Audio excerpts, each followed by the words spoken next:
Rabbi shrah li sadri wa yassir li amri wahlul 'uqdatam min lisani yafqahu qawli.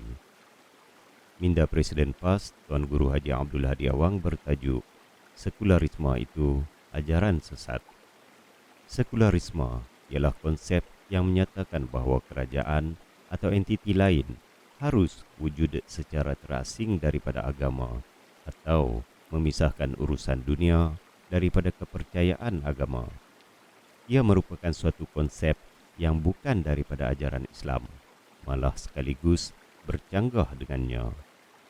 Al-Quran menegaskan suatu ketetapan Allah Subhanahu wa Ta'ala yang telah diisytiharkan kepada para malaikat yang mulia ketika hendak menciptakan makhluk manusia bermula dengan Nabi Adam alaihissalam.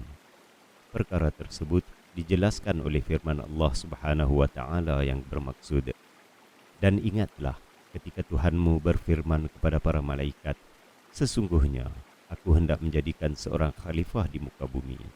Mereka berkata, mengapa engkau hendak menjadikan khalifah di bumi itu orang yang akan membuat kerosakan padanya dan menumpahkan darah, padahal kami sentiasa bertasbih dengan memujimu dan menyucikan namamu. Tuhan berfirman, sesungguhnya aku mengetahui apa yang tidak kamu ketahui. Surah Al-Baqarah ayat 30. Perkataan khalifah atau khilafah ialah mentadbir urusan dunia dengan agama Allah, yakni Islam. Kelayakan manusia itu dipilih menjadi khalifah adalah berdasarkan fitrah, yakni sifat kejadiannya yang berjasad, mempunyai roh, berakal dan bermasyarakat. Hal ini sama sekali berbeza dengan makhluk lain, walaupun semuanya diciptakan oleh Allah, pencipta alam yang disebutkan sebagai Rabbul Alamin, yakni pencipta dan pentadbir alam. Semua makhluk itu diciptakan bersama sistem dan undang-undang mengikut sempadan fitrah masing-masing yang wajib dipatuhi secara Islam dengan menyerah diri. Allah Subhanahu wa Ta'ala menegaskan hal ini melalui firman-Nya yang bermaksud, maka apakah mereka mencari agama yang lain daripada agama Allah, padahal kepadanya jua menyerah diri segala apa yang di langit dan di bumi, baik dengan suka maupun terpaksa, dan hanya kepada Allah jua mereka dikembalikan. Katakanlah, kami beriman kepada Allah dan kepada apa yang diturunkan kepada kami dan yang diturunkan kepada Ibrahim, Ismail, Ishak, Yaqub dan anak-anaknya, dan apa yang diberikan kepada Musa, Isa dan para nabi daripada Tuhan mereka. Kami tidak membeza-bezakan seorang pun antara mereka, dan hanya kepadanya jua kami menyerah diri. Sesiapa yang mencari agama selain daripada agama Islam, maka sekali-kali tidaklah akan diterima agama itu daripadanya, dan dia di akhirat termasuk orang-orang yang rugi. Surah Ali Imran ayat 83 hingga 85. Semua para rasul dan anbiya yang dilantik oleh Allah Subhanahu wa Ta'ala menganut Islam sebagai suatu agama yang sempurna, dengan meletakkan urusan dunia sebahagian daripada urusan agama. Perkara tersebut disampaikan oleh mereka melalui usaha dakwah kepada Islam bagi menghadapi seluruh manusia pada zaman masing-masing. Bermula dengan pihak berkuasa yang dinamakan raja-raja atau golongan al-malak, yakni para pemimpin pada zaman masing-masing. Al-Quran juga menyatakan bahawa terdapat sebahagian rasul yang memerintah negara dengan gelaran khalifah atau raja. Mereka melaksanakan urusan dunia yang tidak berpisah daripada agama Islam. Bahkan terdapat para rasul yang wafat dalam perjuangan dan kemudiannya disambung oleh para sahabat yang setia. Hal ini dinyatakan oleh Rasulullah sallallahu alaihi wasallam dalam beberapa hadis. Antaranya ialah sabdanya yang bermaksud, kaum Bani Israel pada zaman dahulu, mereka dipimpin dan ditadbir oleh para anbiya. Apabila setiap orang nabi wafat, maka akan digantikan oleh nabi yang sesudahnya, dan bahawasanya tidak akan ada nabi lagi selepasku, yakni Nabi Muhammad sallallahu alaihi wasallam. Tetapi akan ada khalifah, yakni pemimpin yang memerintah selepasku, dan jumlah mereka itu adalah ramai. Para sahabat bertanya, apakah perintahmu? Pesanan Rasulullah kepada kami, jika itu berlaku. Sabdanya, tunaikanlah bai'ah, yakni janji ketaatan dan kesetiaan kepada yang paling awal. Kemudian sesudah itu, berikanlah hak mereka sebagai pemimpin. Maka sesungguhnya Allah akan membicarakan mereka terhadap apa yang ditunaikan dalam urusan kepimpinan mereka. Riwayat Al-Bukhari 3455 dan Muslim 1842. Dan juga sabda baginda sallallahu alaihi wasallam yang bermaksud, tiada seorang nabi pun yang Allah utuskan kepada satu-satu umat sebelumku pada zaman terdahulu, melainkan bersamanya para pengikut yang setia, para sahabat yang mengambil petunjuknya dan berpegang kepada ajarannya. Kemudian selepas ketiadaannya, ada pula para pemimpin yang mengambil tugas bercakap apa yang tidak dilaksanakan, yakni berbohong, dan melakukan apa yang tidak disuruh, yakni berbuat kemungkaran. Maka sesiapa yang berjihad dengan tangan, yakni tenaga bagi mencegahnya, nescaya dia beriman. Dan sesiapa yang berjihad dengan lidahnya, nescaya dia juga beriman. Dan sesiapa yang berjihad dengan hatinya, yakni membenci dengan tidak menyokong, nescaya dia beriman. Dan tiada lagi iman selepas itu, walaupun sebesar biji yang halus, berkecuali tanpa menentangnya. Riwayat Muslim 50.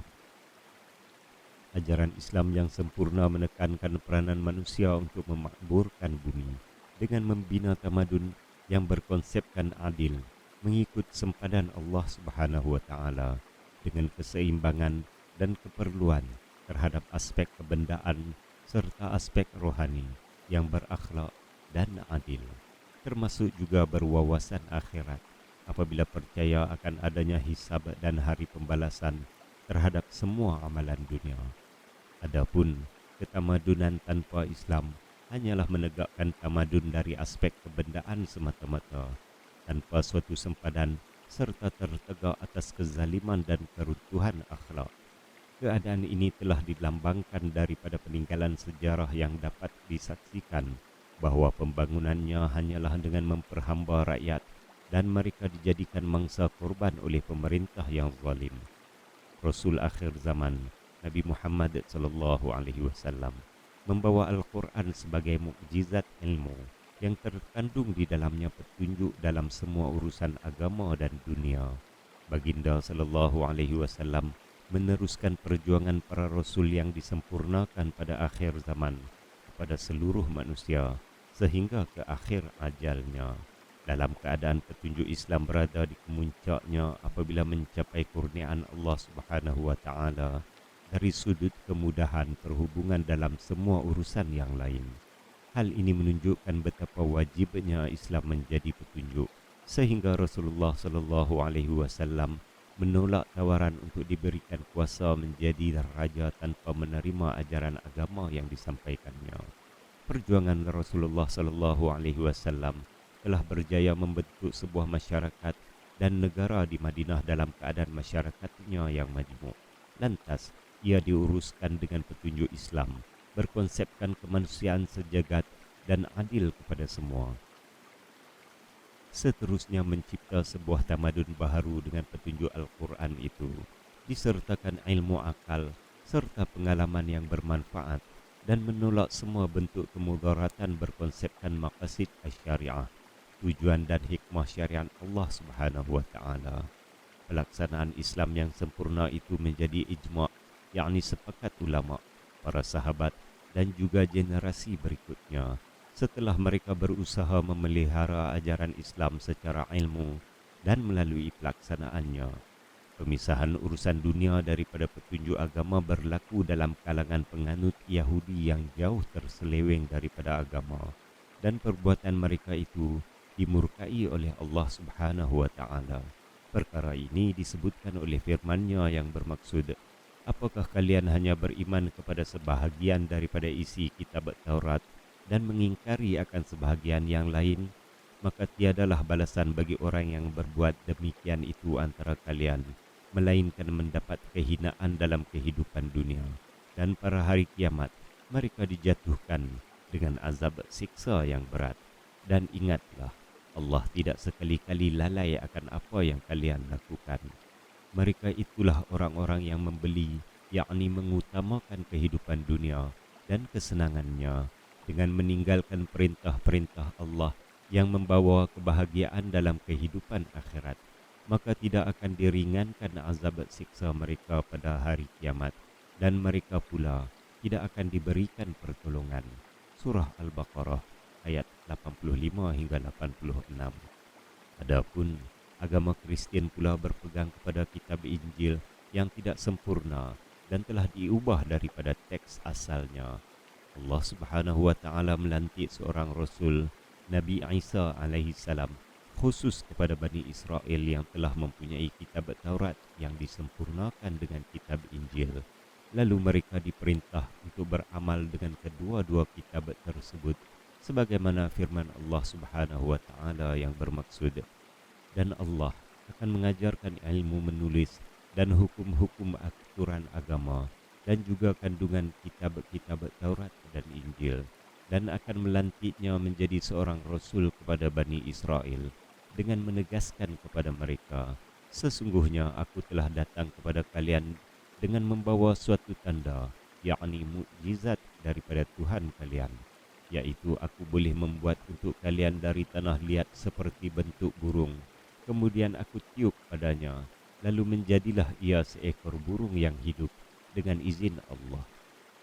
Dan juga aku boleh menyembuhkan orang yang buta dan orang yang sopak, dan aku boleh menghidupkan kembali orang-orang yang mati dengan izin Allah. Dan juga aku boleh memberitahu kepada kalian tentang apa yang kalian makan dan apa yang kalian simpan di rumah kalian. Sesungguhnya perkara-perkara yang demikian itu mengandungi satu tanda, yakni mukjizat bagi kalian, yang membuktikan kebenaran bahawa aku seorang rasul yang diutuskan oleh Allah kepada kalian, jika kalian orang-orang yang mahu beriman. Dan juga aku datang kepada kalian ialah untuk mengesahkan kebenaran kitab Taurat yang diturunkan lebih dahulu daripadaku, dan untuk menghalalkan bagi kalian sebahagian daripada perkara-perkara yang telah diharamkan kepada kalian. Dan juga aku datang kepada kalian dengan membawa suatu mukjizat daripada Tuhan kalian. Oleh itu bertakwalah kalian kepada Allah dan taatilah kepadaku. Surah Ali Imran ayat 48 hingga 50. Raja Rom menganut Kristian yang tidak sempurna ajarannya dan telah diubah daripada asal agama Allah yang sempurna, menyebabkan mereka terpesong dan tersesat bagi menyelesaikan urusan dunia dengan sekadar ciptaan akal manusia sahaja. Pada masa yang sama, mereka juga berkhilaf dengan para pederi yang menggunakan kuasa agama secara salah, sehingga kan golongan pederi tersebut telah bertindak meminda hukum Allah Subhanahu wa taala. Hal ini dinyatakan oleh firman-Nya yang bermaksud, katakanlah wahai Muhammad, wahai ahli kitab, marilah kepada satu kalimah yang sama antara kami dan kalian, yaitu kita semua tidak menyembah melainkan Allah, dan kita tidak menyekutukan kepadanya sesuatu jua apapun. Dan jangan pula sebahagian daripada kita mengambil akan sebahagian yang lain untuk dijadikan Tuhan selain daripada Allah. Kemudian jika mereka, yakni ahli kitab itu berpaling enggan menerimanya, maka katakanlah kepada mereka, saksikanlah kalian bahawa sesungguhnya kami ialah orang-orang yang Islam, yakni berserah diri kepada Allah. Surah Ali Imran ayat 64. Firman Allah Subhanahu wa taala yang bermaksud, mereka menjadikan para pendeta dan para rahib mereka sebagai Tuhan selain daripada Allah, dan juga mereka mempertuhankan Al-Masih, yakni Nabi Isa, putra Maryam, padahal mereka tidak diperintahkan melainkan untuk menyembah Tuhan yang Maha Esa.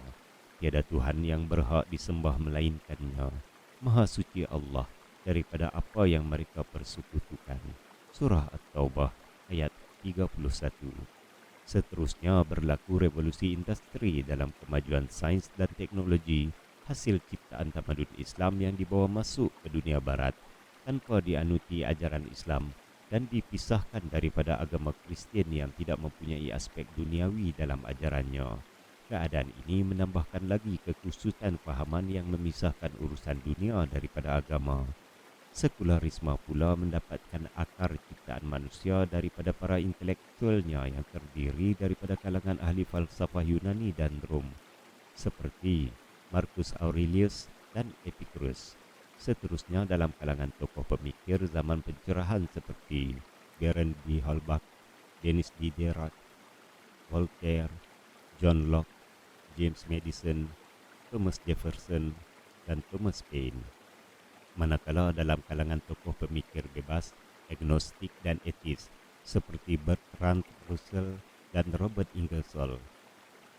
Ajaran sesat ini dibawa masuk oleh para penjajah ke dalam masyarakat Islam ketika penakhlukannya dengan pelaksanaan strategi membuang kuasa agama Islam daripada urusan dunia, khususnya dalam pentadbiran negara, sehinggakan umat Islam, khususnya raja-raja, tidak mempunyai kuasa untuk mentadbir negara mengikut ajaran Islam, atas sifatnya menjadi ketua negara apabila Islam dianuti sebelum kedatangan penjajah.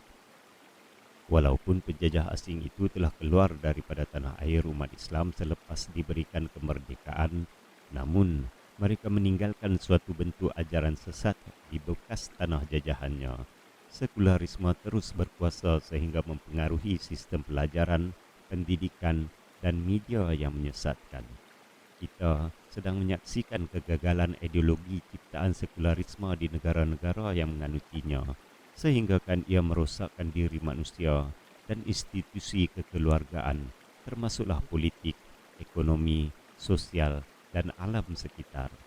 Hal ini sangat membahayakan kerana amalan mereka yang terlalu bebas tanpa mempedulikan soal perhitungan dosa dan pahala yang ditekankan di dalam agama. Umat Islam yang meneruskan ajaran yang sesat itu terus berada dalam masalah yang tidak mampu diselesaikan. Justru amaran Allah Subhanahu wa taala apabila tidak menegakkan Islam berlaku. Hal ini sebagaimana firman-Nya yang bermaksud, jika kamu tidak pergi beramai-ramai untuk berperang pada jalan Allah untuk membela agamanya, Allah akan menyiksa kalian dengan azab siksa yang tidak terperi sakitnya, dan Dia akan menggantikan kalian dengan kaum yang lain, dan kalian tidak akan dapat mendatangkan bahaya sedikit pun kepadanya. Dan ingatlah, Allah Maha Kuasa atas tiap-tiap sesuatu. Surah At-Taubah ayat 39. Sekian oleh Tuan Guru Haji Abdul Hadi Awang, Presiden PAS bertarikh 5 Muharram 1444 Hijrah bersamaan 3 Ogos 2022 Masihi. Assalamualaikum warahmatullahi taala wabarakatuh.